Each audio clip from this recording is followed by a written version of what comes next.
காமராஜருடைய பேத்தியா ஒரு வரவேற்பு அப்படின்னா இளைஞர்களுடைய மத்தியில் இன்னைக்கு அவர் தான் வந்து ஒரு பெரிய தலைவராக பெரிய பிம்பமாக இன்னைக்கு வந்து எல்லாராலும் பார்க்கப்படுறாரு. யாரை எது சேர்த்தாலும் மறுநாளே அவர்களை பற்றியான ஒரு எங்கெங்க இருந்தோ அவங்கள பற்றி தோண்டி எடுத்து அவர்கள் மேல் அவதூறு பரப்புவது வந்து தொடர்ந்து நடந்துக்கிட்டு தான் இருக்கு. அதற்கெல்லாம் அஞ்சாமல் இளைஞர் படையோடு அப்படியே இணைந்து கொள்வதில் தான் பேரானந்தமும் பெருமிதமும். இன்னைக்கு வந்து யங்ஸ்டர்ஸ் மட்டும் இல்லை, ஒரு வீட்டில் இருக்க பெண்கள் எடுத்துக்கோங்க, இளம் பெண்கள், இவங்களுடைய ஓட்டு முழுமையுமாக எங்கே வரப்போகுது அப்படின்னா தமிழக வெற்றி கழகத்துக்கு தான் வரப்போகுது. ஏன் சொல்லப்போனால் அந்த கட்சியிலேயே ஒரு பொறுப்பு வகிக்கக்கூடியவர்களுடைய பிள்ளைங்க இருக்கிறாங்க பார்த்தீங்களா, அவங்க கூட அப்பா அம்மா நீங்கள் வந்து எங்கள் அண்ணன் விஜய்க்கு தான் ஓட்டு போடணும் அப்படின்ட்டு தன்னுடைய பெற்றோர்களிடம் பேசுகிறத நம்ம பார்க்க முடியும். நல்ல மாற்றத்துக்காக எல்லா இளைஞர்களும் தயாராக இருக்கிறாங்க. எதிர்க்கிறதே வந்து ரெண்டு பெரிய ஆளும் கட்சிகளை தான் எதிர்க்கிறாரு. மத்தியிலும் சரி அது மாநிலத்திலும் சரி, ரெண்டு பேருனுடைய ஆட்சியும் வேண்டாம், புதிய ஆளாக நான் நிற்பேன், நான் எந்த கூட்டணிக்கும் கூட நான் தயாராக இல்லை அப்படின்னு சொல்லிட்டு தான் நிற்பாரு. இன்னைக்கு சின்ன சின்ன லெட்டர் பேடு கட்சியில் இருக்கிறவங்க எல்லாமே தன்னுடைய தலைவரை முதல்வர் வேட்பாளர் என்று நீங்கள் சொல்வதும்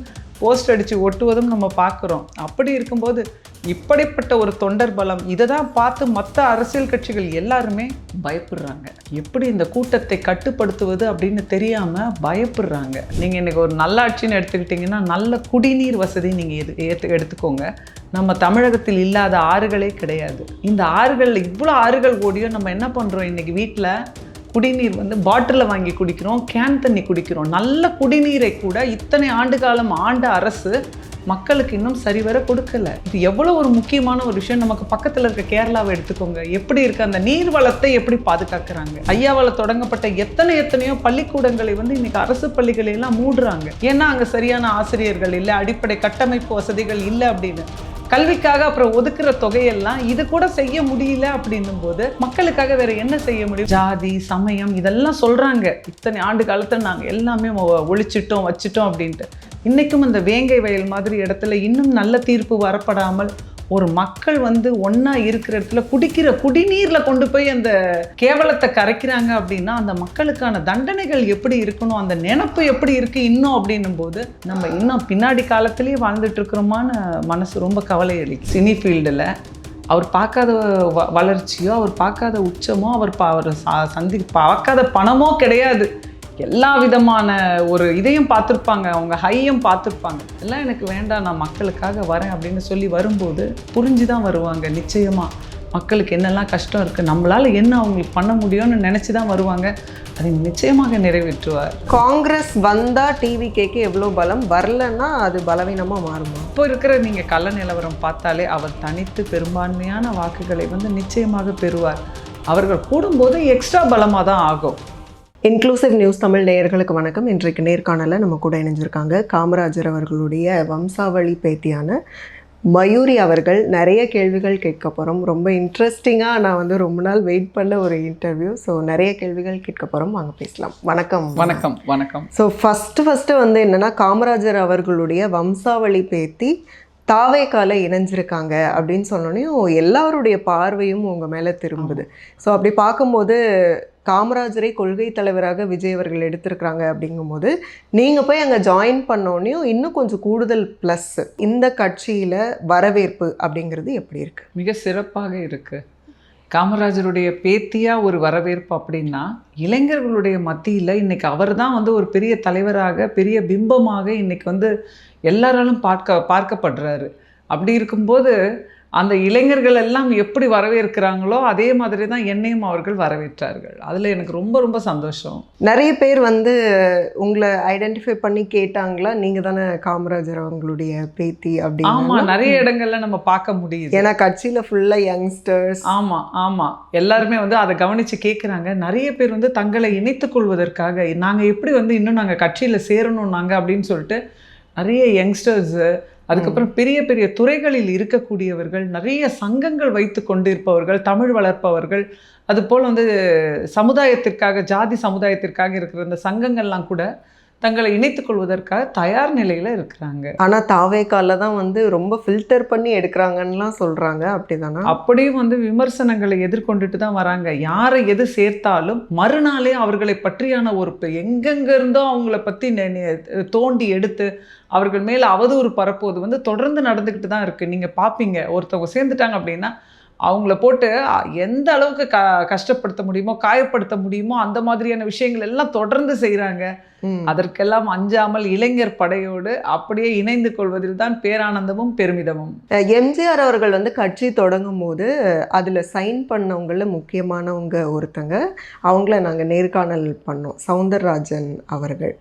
அப்போது அவங்க வந்து ஒரு முக்கியமான ஒரு விஷயம் சொன்னாங்க. என்னென்னா, இப்போ வந்து டிவிகேக்கு யாரெல்லாம் ஓட் பண்ணுவாங்க அப்படின்னா யங்ஸ்டர்ஸ், புது ஓட்டர்ஸ் வந்து நிறைய பேர் யங்ஸ்டர்ஸாக இருக்கிறது ஒரு ப்ளஸ். அதே போல் இறந்தவர்கள் அப்படின்னு பார்த்தா முதியவர்கள் இறந்துருப்பாங்க, அவங்கெல்லாம் யாருன்னா கோர் டிஎம்கேவோ கோர் ஏடிஎம்கேவோ அந்த மாதிரி ஓட்டர்ஸ் இருந்திருப்பாங்க. ஸோ அவங்களோட எண்ணிக்கையெல்லாம் கழியுது, புது ஓட்டர்ஸ் எண்ணிக்கை அதிகரிக்குது, அதெல்லாம் வந்து விஜயை நோக்கி வருது அப்படிங்கிறது பெரிய ப்ளஸ். ஸோ இந்த கம்பேரிசனை வந்து நீங்களும் ஒத்துக்குவீங்களா? நிச்சயமா. இன்னைக்கு வந்து யங்ஸ்டர்ஸ் மட்டும் இல்லை, ஒரு வீட்டில் இருக்க பெண்கள் எடுத்துக்கோங்க, இளம் பெண்கள், இவங்களுடைய ஓட்டு முழுமையுமாக எங்கே வரப்போகுது அப்படின்னா தமிழக வெற்றி கழகத்துக்கு தான் வரப்போகுது. இப்போ நீங்கள் இறந்தவர்கள் முதியவர்கள் சொன்னீங்க பார்த்தீங்களா, ஒரு கேங் வந்து இதுவரைக்கும் பார்த்திருக்கிற இதே கட்சிகள் தான், 2 கட்சிகளை தான் மாற்றி மாற்றி வந்து அவர்களுக்கு தான் அவங்க வந்து ஓட் பண்ணியிருப்பாங்க. இப்போ அந்த மாதிரி இருக்கிறவங்க, ஏன் சொல்லப்போனால் அந்த கட்சியிலேயே ஒரு பொறுப்பு வகிக்கக்கூடியவர்களுடைய பிள்ளைங்க இருக்கிறாங்க பார்த்தீங்களா, அவங்க கூட அப்பா அம்மா நீங்கள் வந்து எங்கள் அண்ணன் விஜய்க்கு தான் ஓட்டு போடணும் அப்படின்ட்டு தன்னுடைய பெற்றோர்களிடம் பேசுகிறத நம்ம பார்க்க முடியுது.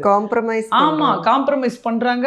மாற்றி நீங்கள் போடுங்க, இன்னும் எங்களுக்கு நல்லா இருக்கும், இன்னும் எங்களுக்கு எஜுகேஷன்லேயே ஆகட்டும் எல்லாத்துலேயுமே எங்களுக்கு இப்போ கல்வி கடன் எல்லாம் ரத்து செய்கிறேன்னு சொன்னாங்க. அதெல்லாம் எதுவுமே நடக்கலை. இன்னைக்கு கல்வியே ஒரு குழந்தைங்களுக்கு வந்து அதிகப்படியான ஒரு சுமையாகி போய் இருக்குது. இவ்வளோ எடுக்கணும் அப்படின்ற ஒரு ஓட்டத்தில் ஓடிக்கிட்டு இருக்காங்க.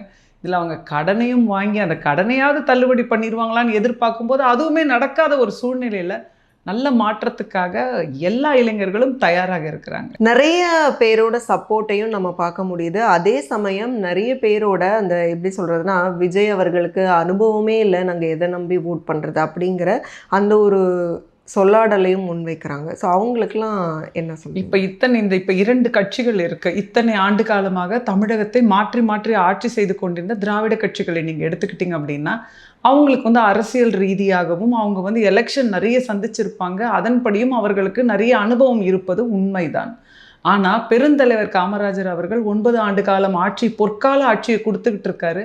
அப்போது ஒரு புதிய கட்சி வந்து அவர் எதிர்த்து போரிடுறாங்க, வரோம் நாங்கள் அப்படின்னு தேர்தல் களத்தில் இறங்கி அவங்க வந்து நிற்கிறாங்க. அப்படி இருக்கும்போது எதை நம்பி அவங்க வராங்க? இப்படி ஒரு லெஜண்ட் நிற்கிறாரு, இவ்வளோ நல்லது செஞ்சிட்ருக்காரு, அவரை எதிர்த்து அரசியல் பண்ண ஒரு கூட்டம் வருது. அப்படியே அந்த காலத்தில் நடக்கும்போது இன்னைக்கு நம்ம எத்தனையோ விஷயங்கள் நம்ம பார்க்குறோம். இதில் மாற்றம் வந்தால் நல்லா இருக்குமே, இதில் மாற்றம் வந்தால் நல்லா இருக்குமே, இவங்க இது செய்கிறேன்னு சொன்னாங்க செய்யலை, இது இவங்க, இந்த நிலைமை மாறி மாறி வருதே தவிர ஆனால் வந்து மக்கள் நினைத்த ரிசல்ட் கிடைக்கல. அப்போ யாராவது ஒருத்தர் வந்து இந்த மாற்றத்தை கொண்டுட்டு வந்துட மாட்டாங்களா அப்படின்ற எண்ணம் எல்லாருடைய மனதிலுமே வந்து அது இருக்குது. அப்படி இவர் வரும்போது ஒரு மாற்றத்தை கொண்டு வருவார் அப்படிங்கிற ஒரு நம்பிக்கை வந்து எல்லாருமே அவர் மேலே வைக்கிறாங்க. அதை நிச்சயம் நிறைவேற்றி காட்டுவார், நம்ம பார்க்க தான் போகிறோம். ஆனால் கட்சி தொடங்கி 2 வருடங்கள் தான் ஆகுது அப்படிங்கும்போது எடுத்த உடனே சிஎம் போஸ்ட்டுக்கு தான் அவர் நிற்கிறாரு அப்படின்னு சொல்கிறாங்க. ஸோ இன்னுமே கிட்டத்தட்ட வந்து 20% ஓட்டுகள் இருக்குது, 30% ஓட்டுகள் இருக்குது அப்படின்னெல்லாம் சொல்கிறாங்க. ஆனால் சிஎம் ஆகிற அளவுக்கு அவர் வந்து போக மாட்டார் அப்படின்னும் சொல்லப்படுது. ஆனால் விஜய் அவர்களை பொறுத்த வரைக்கும் கான்ஃபிடென்ட்டாக இருங்க, நல்லதே நடக்கும்.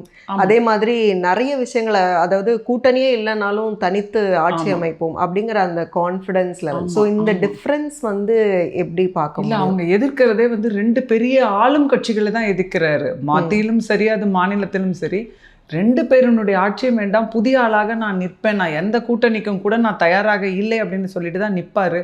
அந்த கான்ஃபிடென்ஸ் எப்படின்னா, உங்களுக்கு கட்சி தொடங்கி கிட்டத்தட்ட 2 ஆண்டுகள் ஆகின்றது. இந்த 2 ஆண்டுகள்லேயே 1.5 கோடி தொண்டர்கள் அப்படிங்கிறது யாருமே நினச்சி பார்க்க முடியாதது. நிறைய கட்சிகளில் நீங்கள் எடுத்துக்கிட்டிங்கன்னா வீடு வீடாக போய் வாக்காளர்களை நாங்கள் சேர்க்குறோம், புதிய மெம்பர்ஸை சேர்க்குறோன்னு சொல்லிட்டு ஒரு பேப்பர் எடுத்துட்டு வீடு வீடா போய் சுத்துவாங்க, உங்களுக்கு இதை தரோம் அதை தரோம் எங்க கட்சியில வந்து சேருங்க அப்படின்னு. இங்க அதெல்லாம் ஒண்ணுமே கிடையாது, இல்ல.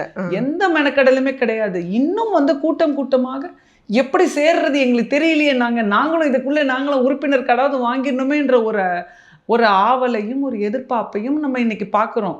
அப்படி இருக்கும்போது இதுவரையே 1.5 கோடி பேர் வந்து அவருடைய தொண்டர்களாக சேர்ந்திருக்கிறாங்க. இன்னும் வருவதற்கு இன்னும் பல கிட்டத்தட்ட வந்து இன்னும் 1 கோடிக்கணக்கான பேர் வருவதற்கு தயாராக இருக்கிறார்கள்.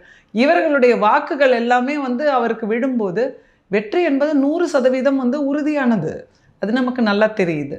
ஸோ அதை வைத்து தான் வந்து அவங்க சொல்கிறாங்க அவர் தான் முதல்வர் வேட்பாளர். இன்னைக்கு சின்ன சின்ன லெட்டர் பேடு கட்சியில் இருக்கிறவங்க எல்லாமே தன்னுடைய தலைவரை முதல்வர் வேட்பாளர் என்று நீங்கள் சொல்வதும் போஸ்ட் அடித்து ஒட்டுவதும் நம்ம பார்க்குறோம். அப்படி இருக்கும்போது இப்படிப்பட்ட ஒரு தொண்டர் பலம் இதை தான் பார்த்து மற்ற அரசியல் கட்சிகள் எல்லாருமே பயப்படுறாங்க.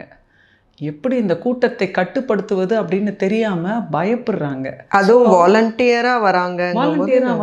அவங்களுக்கு வந்து அதாவது இன்னைக்கு இருக்க அரசியல் கட்சிகள் ஒரு கூட்டம் நடத்துது அப்படின்னா தன்னுடைய பெரும்பான்மையான ஒரு தொகையை வந்து கூட்டத்தை கூட்டிட்டு வர்றதுக்கு செலவு பண்ணுவாங்க. இங்க அதெல்லாம் எதுவுமே கிடையாது. வந்து குமிஞ்சு நிற்கிறாங்க, கட்டுக்கடங்காத ஆர்ப்பரிக்கின்ற இளைஞர் கூட்டம். ஸோ இதெல்லாமே வந்து வாக்குகளாக விழுந்தாலே வெற்றி உறுதி தானே. அந்த பயம் இன்னைக்கு இருக்கிற எதிர்கட்சிகளுக்கெல்லாம் இருக்குது. ஆளும் கட்சிகளுக்கு, அதுக்கு அடுத்த எதிர்கட்சிகளுக்கு எல்லாருக்குமே இருக்குது. அதன் பயத்தினுடைய வெளிப்பாடு அவர்கள் ஏதாவது சொல்லிட்டு தான் இருப்பாங்க. ஆனாலும் தேர்தல் சமயங்களில் பணம் வாங்கிட்டு தான் மக்கள் வந்து ஓட் பண்ணுவாங்க. அந்த பணம் கொடுத்தா மக்கள் வந்து அந்த கட்சிகளுக்கு ஓட் பண்ணிடுவாங்கங்கிற டாக்கும் இருக்குது. ஸோ அது அப்படி இல்லாமல் விஜய்க்காக அப்படின்னு பணம் வாங்கினாலும் விஜய்க்காக ஓட் பண்ணிடுவாங்களா? நிச்சயமாக. இன்னைக்கு வந்து பணத்தை கொடுத்து ஓட்டை நம்ம வாங்கிடலாம் அப்படிங்கிற இந்த கலாச்சாரத்தை கொண்டு வந்தது யார்? இந்த கலாச்சாரத்தை கொண்டு வந்தது யார்? ஒரு 30 வருஷத்துக்கு முன்னாடி இது இருந்துச்சான்னு கேட்டிங்கன்னா நிச்சயமாக கிடையாது. இப்போ சமீப காலமாக ஒரு 20-25 வருடங்களாகத்தான் பணம் கொடுப்பது, இலவசங்களை கொடுப்பது, இப்படின்னு வாக்குறுதிகளை கொடுத்து மக்களை ஏதாவது ஒன்று பண்ணி அந்த நேரத்தில் தான் அவங்களுக்கு ஓட்டை போட வச்சு முடிச்சிடுறாங்க. அதுக்கப்புறம் அவங்க சொன்ன பிரச்சனைகள், மக்களுடைய பிரச்சனைகள், அவர்கள் கொடுத்த வாக்குறுதிகள் எதையாவது நிறைவேற்றினாங்கன்னு பார்த்தீங்கன்னா அது அப்படியே தான் இருக்குது. நீங்கள் இன்றைக்கி ஒரு நல்லாட்சின்னு எடுத்துக்கிட்டிங்கன்னா நல்ல குடிநீர் வசதி நீங்கள் எடுத்துக்கோங்க. நம்ம தமிழகத்தில் இல்லாத ஆறுகளே கிடையாது. இந்த ஆறுகள் இவ்வளோ ஆறுகள் ஓடியோ நம்ம என்ன பண்ணுறோம், இன்றைக்கி வீட்டில் குடிநீர் வந்து பாட்டிலில் வாங்கி குடிக்கிறோம், கேன் தண்ணி குடிக்கிறோம். நல்ல குடிநீரை கூட இத்தனை ஆண்டு காலம் ஆண்ட அரசு மக்களுக்கு இன்னும் சரிவர கொடுக்கலை. இது எவ்வளோ ஒரு முக்கியமான ஒரு விஷயம். நமக்கு பக்கத்தில் இருக்க கேரளாவை எடுத்துக்கோங்க. எப்படி இருக்குது அந்த நீர் வளத்தை எப்படி பாதுகாக்கிறாங்க? அந்த நீர் வளத்தை பாதுகாக்கணும், விவசாயத்தை பாதுகாக்கணும். இன்றைக்கி பேசப்படுகின்ற பெரிய பெரிய பிரச்சனைகள் எதுவுமே வந்து நடக்காமல் எல்லாமே அப்படியே அந்த நேரத்தில் மூடி மறைக்கப்பட்டு அடுத்த எலெக்ஷனுக்கு தயாராகிறாங்க. ஓட்டுகளை வாங்கி இந்த நிலை தொடர தானே செய்யுது. இன்றைக்கும் நம்ம பார்க்குறோம், இப்போ மழை பெஞ்சிருச்சுன்னா அரிசி மூட்டையிலேருந்து எல்லாமே முளைச்சி அப்படியே வெளியில் அந்த நெல் முளைச்சி வெளியில் வர்றதை நம்ம பார்க்குறோம். அவங்களுக்கு ஒரு குடோன் வசதிகள் கூட கிடையாது. சுதந்திரம் அடைஞ்சு இத்தனை ஆண்டு காலம் இந்த திராவிட ஆட்சி எல்லாமே நடந்துட்டு தான் இருக்குது.